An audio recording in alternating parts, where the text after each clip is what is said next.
Well, everybody else is having a hallucination, but old Richard Dawkins there, he's got it right. Obviously, he really knows it. I must say, you know, he has got as much feeling as my lump of concrete down here. Richard Dawkins is selling his books. He is promoting the great god secularism, and one of its subcultures, of course, lifestyle. And he's picked up various bits and pieces about this, and it's easy to argue about that. But which particular societies have had the most effect on the history of the world and the planet? And certainly it's been those that have been believers in the Christian God. We've had written some of the most fabulous books. We've created the most amazing things on the planet with this God's help. And he said it would be like that. That is the thing. And, Richard Dawkins seems to miss out the fact that today we are murdering 5 million babies to the great God lifestyle for secularism.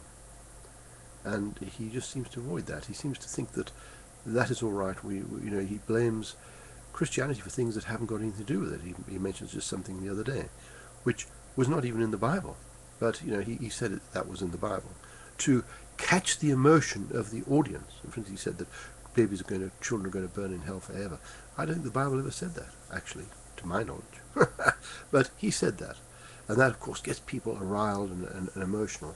But that's what he does. He's there to sell books. He's a bookseller. That's what he is. And he's got people's ear so that they can actually listen to him and listen to his facile arguments. He, for instance, ignores the fact that mankind was here with the animals, and we've got footsteps in stones and rocks. And then when they were arguing, said, "Oh well, those rocks were carved, those footsteps were carved in there. It can't be believed." And this group said, "Well, you see that little bluff over there? It was a bluff coming out. We've got a bulldozer here, or a tractor, and they lifted up the bluff, and there those things continued. They couldn't have been carved there.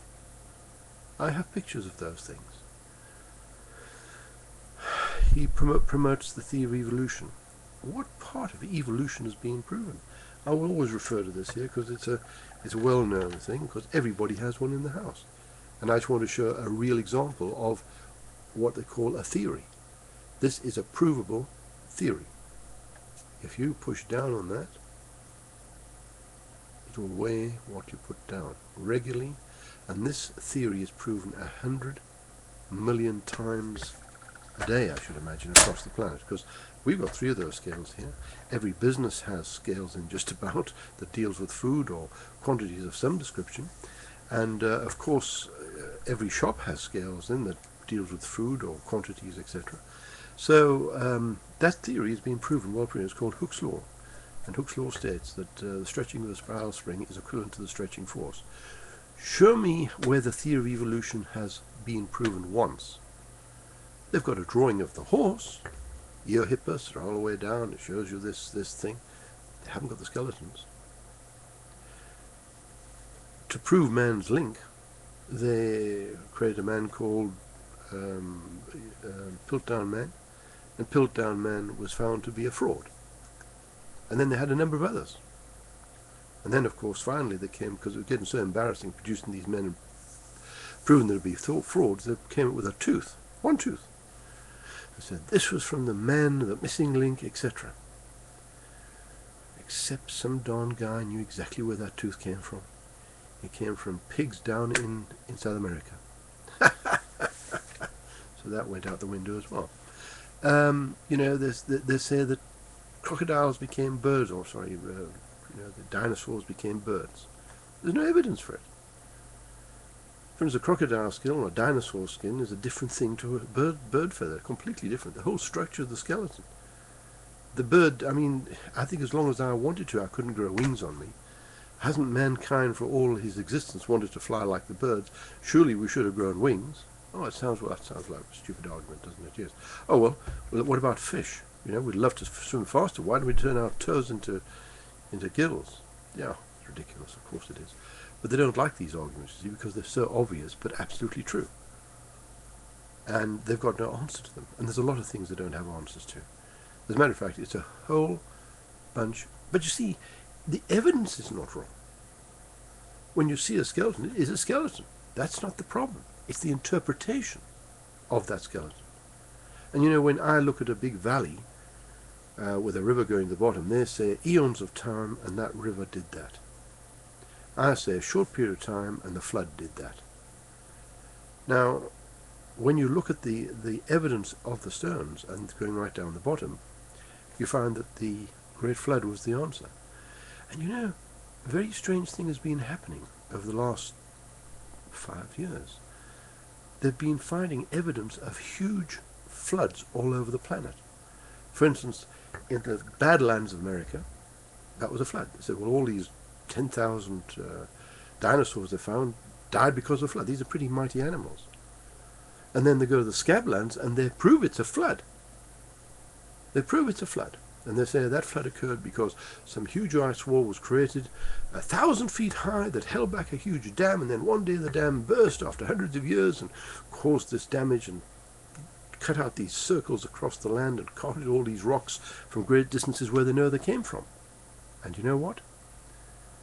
That's impossible, because just before that program there was another program where there was a discussion about super cooled water in these ice lakes in Iceland, forcing its way through down to the bedrock and undermining the ice shelves, and that's why all these huge lumps of ice and icebergs were coming off, and that's why it was melting. It's called, I think, called melt lakes, something like the blue melt lakes. Now, they couldn't support 40 foot of water, or even less. It just drilled its way, undermined the ice and drilled its way through, and even supercooled water was drilling its way through the ice. There's very little likelihood that 1,000 foot of water was going to stand behind a huge dam. It just wouldn't have happened, because it would have dug its way through long before it got to 1,000 foot. The dam would have collapsed long before that. But nobody's ever said anything about that, although the evidence is there that that cannot happen by scientists who haven't got an axe to grind. But you see, some of these scientists would rather take poison than admit there was a flood. Now they've just found that in the English Channel there's a huge valley there, which they say was created by a massive flood.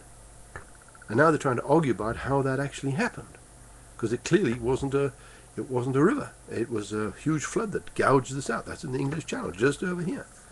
Another flood. That's why the White Cliffs of Dover are cut out as they are. Massive amounts of water being poured off. And then, of course, in just between Tasmania and Australia, there's a huge evidence of a huge flood there.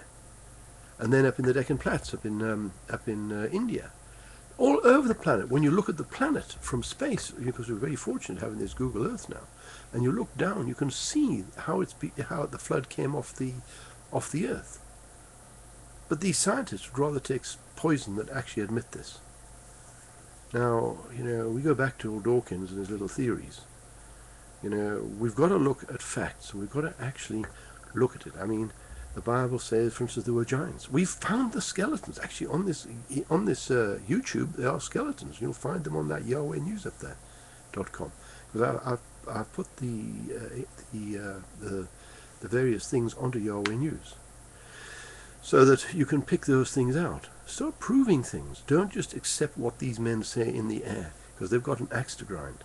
Even in the face of obvious evidence, they will not admit it. They will even defrock a man because he says that is the situation. Thank you very much for listening, and please visit that and have a look, because YouTube is a marvelous operation, and you know, we're seeing things today that we couldn't see. It's just absolutely amazing.